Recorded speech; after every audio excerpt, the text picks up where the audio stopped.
여러분, 그 환대는 내가 먼저 다가가는 것부터 시작하는 거 아시죠? 내가 먼저 인사를 하고 먼저 다가가는 거기에서부터 환대가 시작이 돼요. 우리 교회에 오시는 어떤 분들이든지 지금처럼 이렇게 환대해 주시기 바랍니다.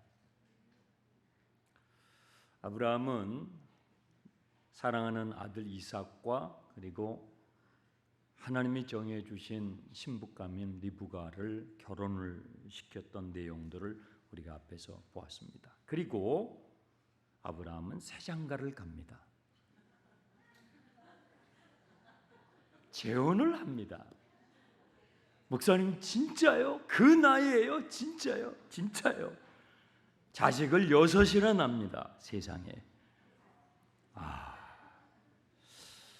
제가 그 미국에서 공부를 했던 학교에 86세의 노 교수님이 계셨어요.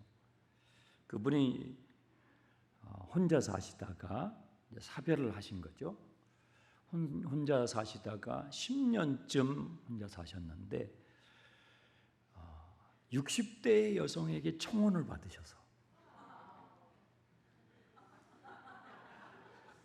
희망이 보이십니까? 그래서 결혼을 하셨습니다. 아브라함이 지금 결혼한 이 시점은 적어도 140살쯤 됐을 때. 그리고 6명의 자식을 낳았어요. 정말 믿기기 어려운, 그러나 성경에 있는 믿을 수밖에 없는 사건입니다. 설마 사라가 죽을 때에 아브라함의 귀에다 대고, 여보, 내가 당신의 속을 너무너무 힘들게 썩히고 힘들게 했으니 내가 이 세상 떠나면 좋은 여성을 만나서 꼭 새장가 가세요 했을까요? 내가 봤을 때는 안 했을 거예요. 사라의 이 성격으로 봐서는 안 했을 거예요. 아마 그랬을지 몰라요. 경고를 하고 갔을지 몰라요. 여보! 새장가 갔다만 내가 꿈에도 나타나가지고 그렇게 위협을 하고 갔을지도 모르겠습니다. 그런데 이 아브라함의 이 재혼은요, 우리 가운데도 재혼을 하신 분도 계시잖아요. 재혼은 24장 1절을 보시면 24장 1절에 아브라함이 나이가 많이 늙었고 여호와께서 그에게 범사에 뭐예요? 복을 주셨다라고 하는 그 안에 포함이 되어 있어요. 사별한 이후에 아브라함의 재혼은 하나님의 복이었어요. 하나님께서 그에게 허락하신 축복이었고 열국의 아비가 되게 하리라 하셨던 하나님의 약속의 성취의 일환이었다는 성경이 증언이에요. 분명한 사실은 아브라함은 노경에 쓸쓸하지 않았어요. 여러분, 할아버지 할머니들, 우리 큰형님 큰누님들이 언제 이렇게 미소 짓고 흐뭇하고 기뻐요? 손자 손녀들을 안아볼 때. 손자 손녀들을 안아볼 때 너무너무 기쁜 거예요. 아브라함의 집에는 어린아이들의 울음소리가 끊어지지 않고 어린아이들의 웃음소리가 끊어지지 않았죠. 아들 이삭과는 75년을 함께 살았고요. 재혼한 그두라라는 분하고는 약 35년을 같이 살았어요. 그리고 6명의 자녀를 낳았어요. 그리고 이삭과 리브가 사이에 태어난 손자 에서와 야곱하고는 15년을 같이 살았어요. 그러니 쓸쓸할 틈이 없죠. 자기가 낳은 자식도 6이나 되니까 그냥 외로울 틈이 없는 거예요. 얼마나 집이 화기애애했겠습니까? 여러분의 노년에 외롭지 않기를 바랍니다. 이것이 믿음의 조상 아브라함에게 주셨던 복이었어요. 5절에는 아브라함은 죽기 전에 자기의 장례식을 준비했어요. 제가 아는 권사님은요, 자신이 죽기 전에 자신의 장례식을 준비를 하는데 보통 묘를 준비하기도 하고 영정을 준비하기도 하고 또 자신이 입어야 할 수의를 직접 지어서 준비해 놓기도 하잖아요. 그런데 이분은 조문하러 오시는 분들에게 대접할 식당까지 정해놨어요. 그리고 장례식에 부를 찬송가까지 다 정해놨어요. 그리고 이제 제가 집례를 했는데 그분이 정해놓은 찬송가대로 다 제가 부르고 집례를 했어요. 그리고 그 식당의 메뉴까지도 정해놨어요.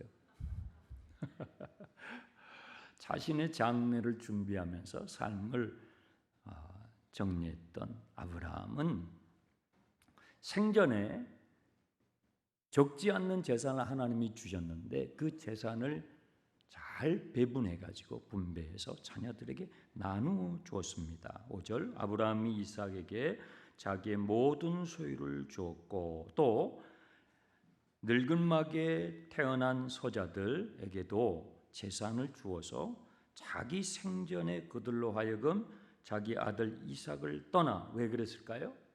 죽고 나서 재산 분쟁이 생기지 않도록 지혜롭죠.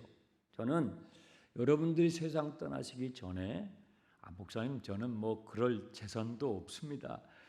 그러면 그렇지만 그래도 집 이런 가지고 계신 것들을 처분을 하셔야 되잖아요.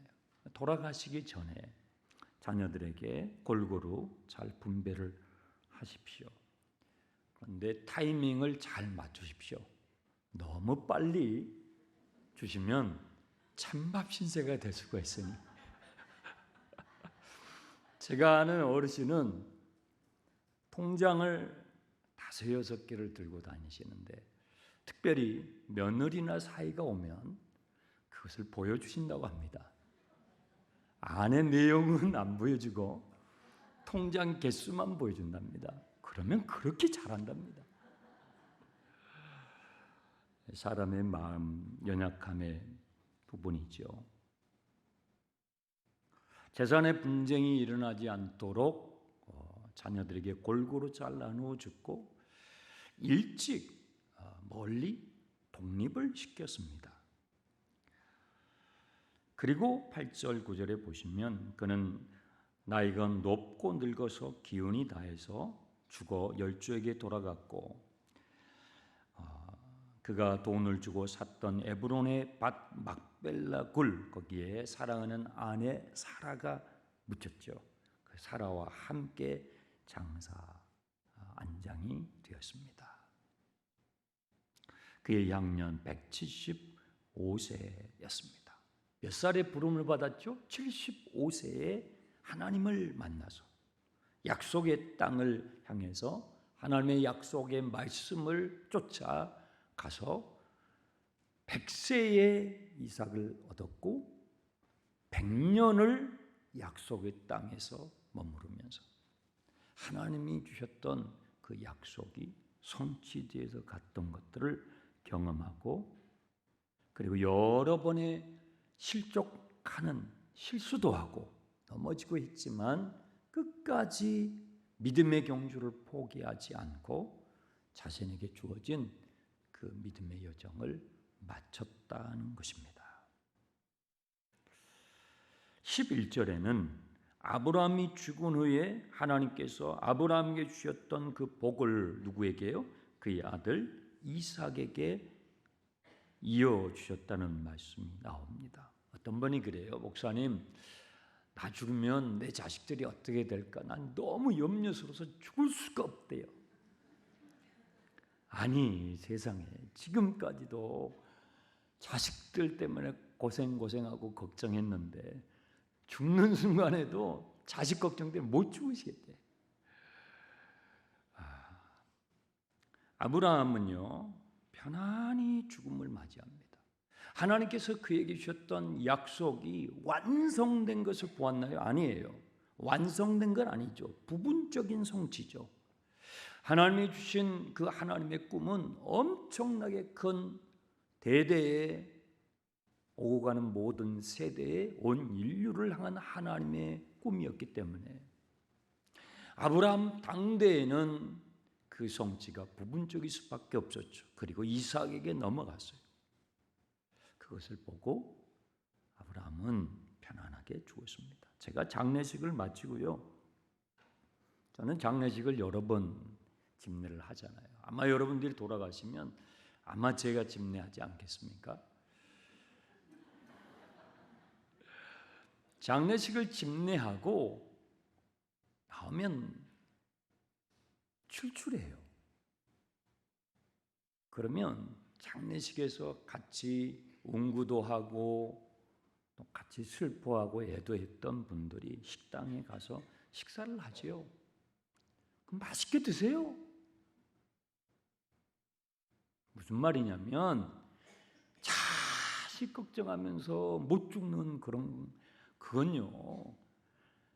여러분이 세상 떠나면 세상은 눈 하나 깜짝 안 해요. 금방 잊혀져요. 그리고 살아가요. 참 놀라워요. 장례식을 마치고 불과 몇 시간 후에 그냥 일상으로 돌아가는 우리의 모습을 보면서도 참 놀랄 때가 있어요.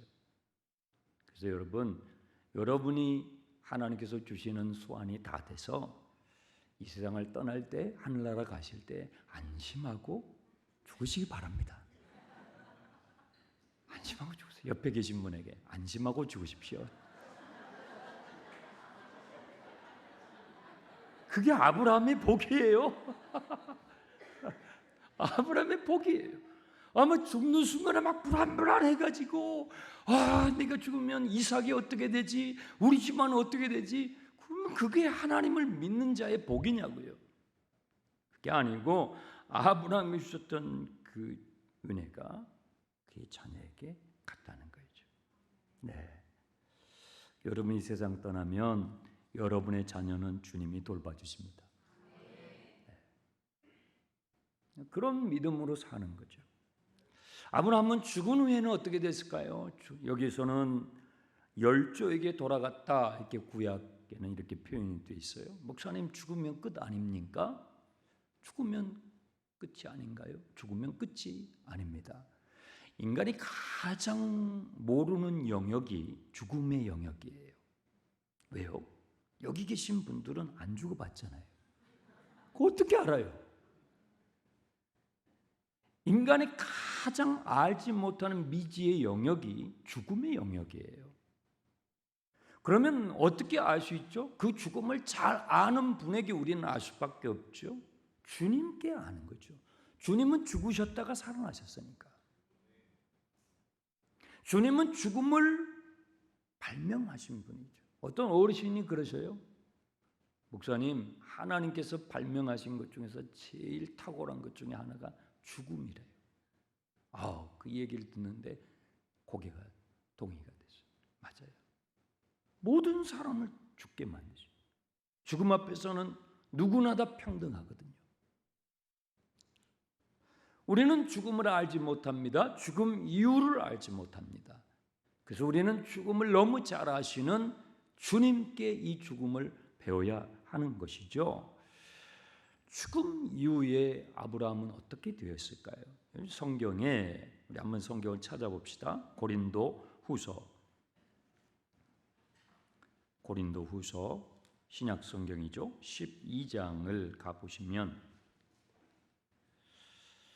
바울 사도께서 부득불 자신이 자랑하지 않았던 것을 자랑할 수밖에 없는 얘기를 해요.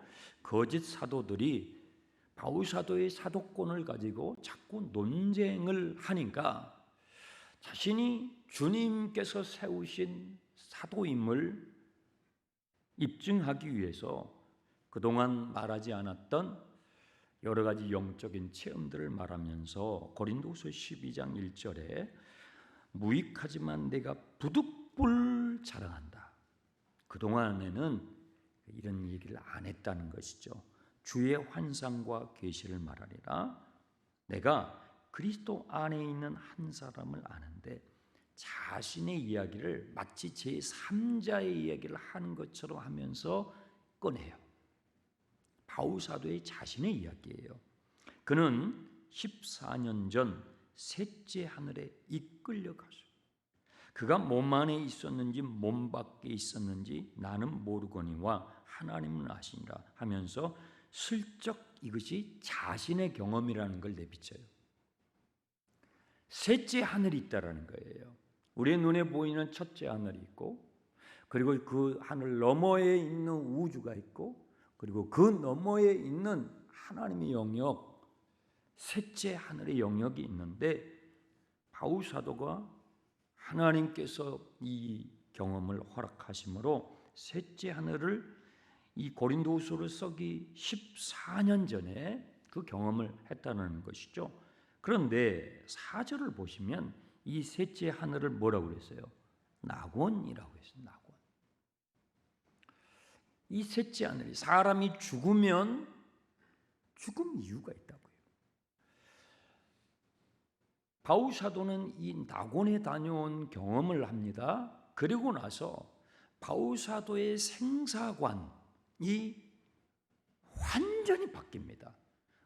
그가 이 세상에서 자랑했던 것들, 사람들에게 자랑하면서 대단한 거라고 생각했던 것들을 바울 사도는 배설물과 같이 하나님의 나라를 경험하고 나니까 그토록 세상에서 자랑했던 자신의 명예나 권력이나 재산이나 학문이나 이런 게 너무너무 누추하더라는 거예요. 그걸 배설물같이. 그리고 여기는 생사관을 갖게 되죠. 누가복음 22장에 보게 되면요. 한번 찾아볼까요? 조금 앞으로 오셔서 누가복음 22장에 예수님께서 십자가를 지고 우리를 대신해서 돌아가실 때 좌우에 강도들이 있었잖아요. 거기에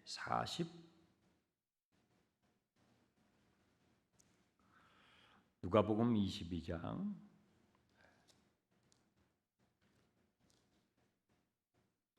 누가복음 23장입니다. 죄송해요.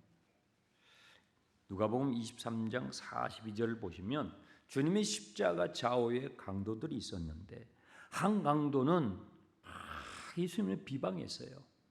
당신은 많은 사람들을 고치고 당신은 많은 사람들에게 희망이 되었고 했는데 왜 당신 자신은 구원하지 못하느냐 하면서 막 비방을 하는 거예요. 그런데 한쪽에 또 다른 한쪽에 있는 강도는 처음에는 주님을 비방하다가 그 십자가에 한결같이 요동하지 않고 못 박혀 계시는 예수님을 보면서 예수에 대한 인식이 바뀌죠. 그리고 그 한 강도가 42절에 이렇게 고백해요.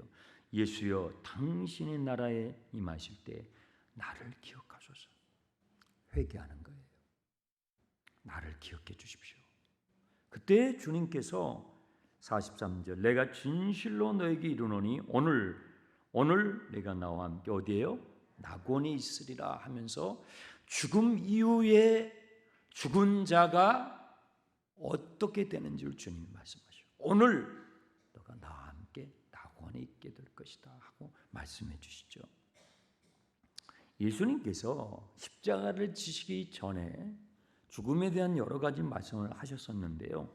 누가복음 16장 앞으로 조금 오시면 이런 이야기를 해주셔요. 누가복음 16장 19절 이하에 부자와 거지 이야기를 해주셔요. 부자는 이 세상에서 좋은 음식을 먹고 좋은 집에서 살았어요.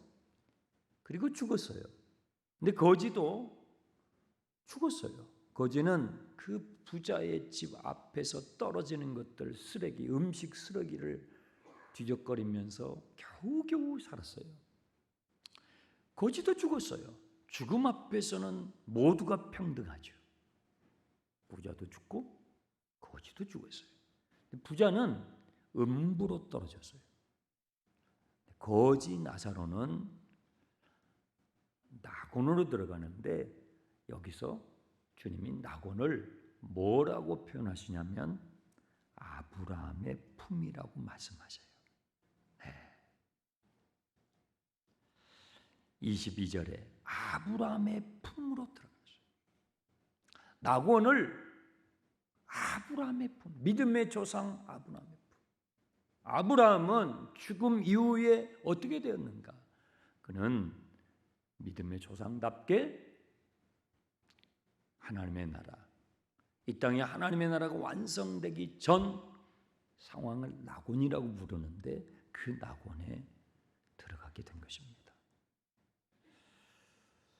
아브라함이 살았던 그 시대에는 성경책이 없었어요. 교회도 없었죠. 아름다운 찬양하라는 찬양대도 없었고 힘 있는 찬양하는 찬양팀도 없었죠. 그런데 놀랍게도 아브라함은 그의 생애가 성경이 됐어요. 그의 하루하루에 걸어간 인생의 그 여정이 성경이 돼서 오늘 우리가 그 성경을 읽고 믿음에 대해서 배우고 하나님이 어떤 분이신지를 알아가는 그런 놀라운 삶을 살게 됐죠. 신약 성경의 마태복음으로 시작하죠. 신약 성경의 맨 첫 구절 마태복음 1장 1절이 누구로 시작합니까? 아브라함으로 시작하죠. 바울 사도는 유명한 로마서를 쓸 때에 믿음의 조상을 아브라함이라고 지칭을 하죠. 히브리서는 그를 믿음의 사람으로 칭송하죠. 야고보서는 그를 가리켜서 행함 있는 믿음의 사람, 행함으로 자신의 믿음을 증명한 사람이라고 증언하는 것이죠.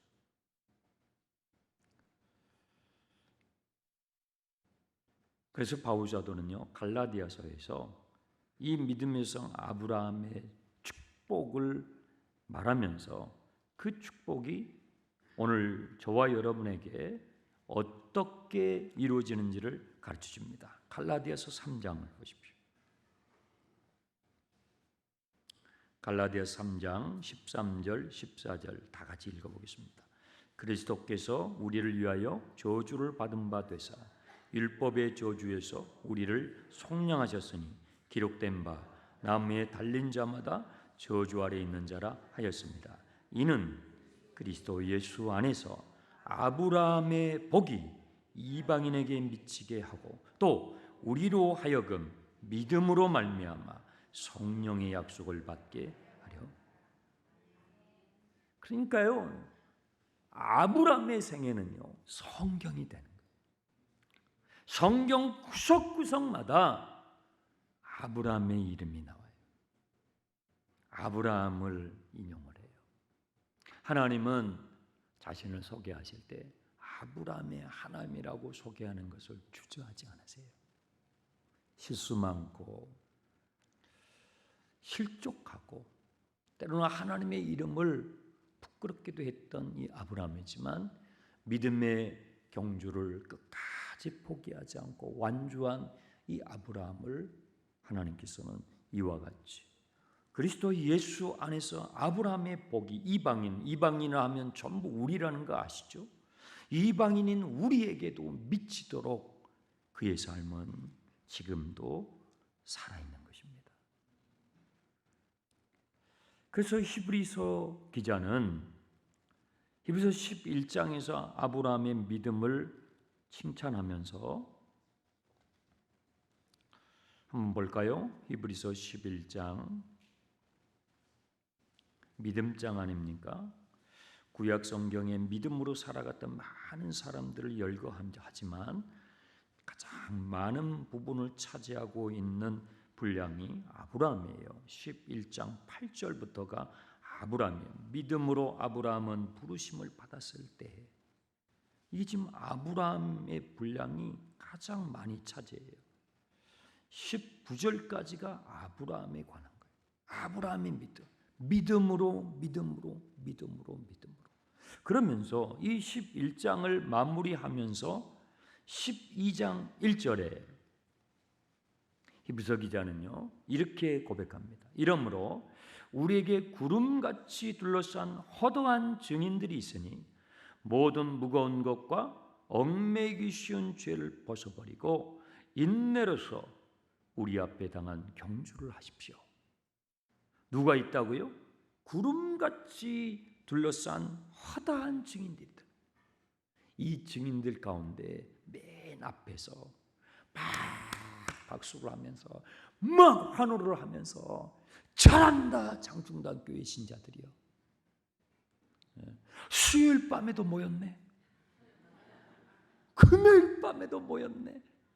하면서 구름처럼 둘러싼 그 응원, 하나님의 허다한 백성들 응원하는 그 가운데 아브라함은 막 우리를 지금도 응원하고 있다는 거예요. 믿음의 주여 곧 온전하게 하시는 예수를 바라보라.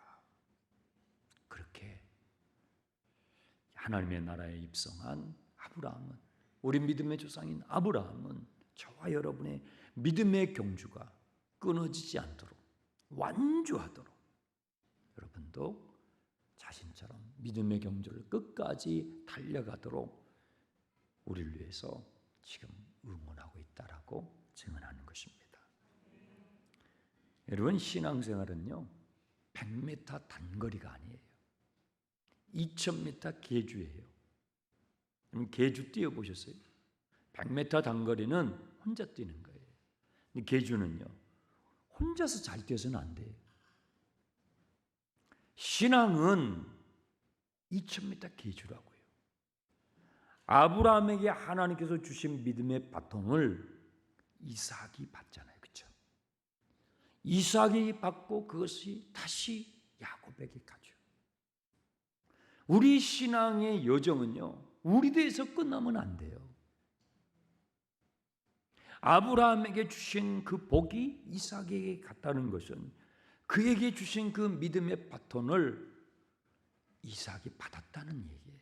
저는 여러분의 믿음의 바톤을 여러분의 자녀들이 받길 바랍니다. 우리 교회의 장중단의 부모 세대의 그 믿음의 바톤을 우리 자녀 세대들이 받고 또 뛰어갈 수 있기를 바랍니다.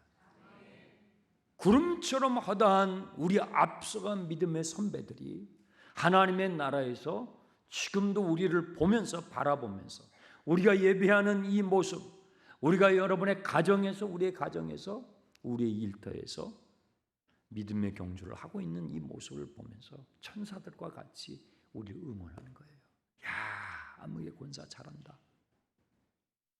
야, 아무개 장로 잘한다.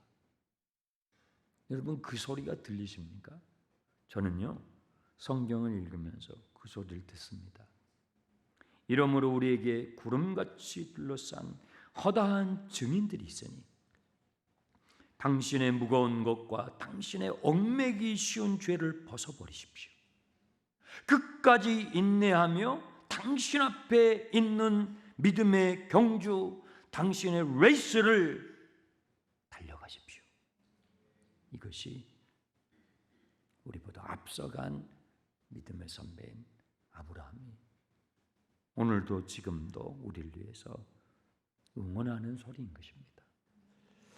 저는요 이번 여름 캠프 우리 자녀들이 많이 왔으면 좋겠어요. 영아부 또 유치부 캠프에도 푸른 세대 캠프에도 많이 이렇게 와주셔서 너무 감사했는데 유년 초등부 또 중고등부 사이언스 캠프에도 많은 친구들이 와서 복음을 듣고 같이 기도하고 하나님의 말씀이 정말 우리가 믿고 의지할 수 있는 분은 주님인 것을 경험하는 캠프가 될 수 있길 바랍니다.